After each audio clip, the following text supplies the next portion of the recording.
নবমের রাতে বিশালগড় থানা এলাকায় অভিযান চালিয়ে অবৈধ বিভিন্ন ব্র্যান্ডের প্রচুর পরিমাণে বিলিতি মদ উদ্ধার করল বিশালগড় থানার পুলিশ। ঘটনা বুধবার গভীর রাতে।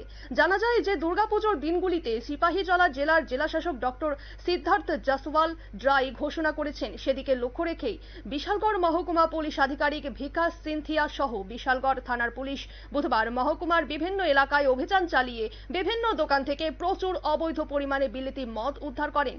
এই নিয়ে পুলিশ কি জানিয়েছেন শোনাবো আপনাদের। इस तरह की गतिविधियों में संलिप्त ना हो, अदरवाइज उससे लॉ एंड ऑर्डर की इश्यूज आती है।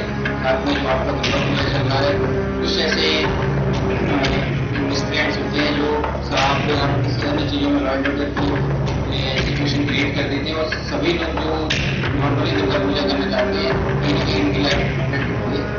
उसी वजह से हम लोग আপনারা শুনলেন পুলিশের বক্তব্য। বিশালগড় থানার পুলিশ নবমীর রাতে বিভিন্ন দোকানে অভিযান চালিয়ে বিভিন্ন অবৈধ মদ, প্রচুর বিলিতি মদ উদ্ধার করলো। নিয়ে নিচ্ছে ছোট্ট একটি বিজ্ঞাপন বিরতি, সঙ্গে থাকুন।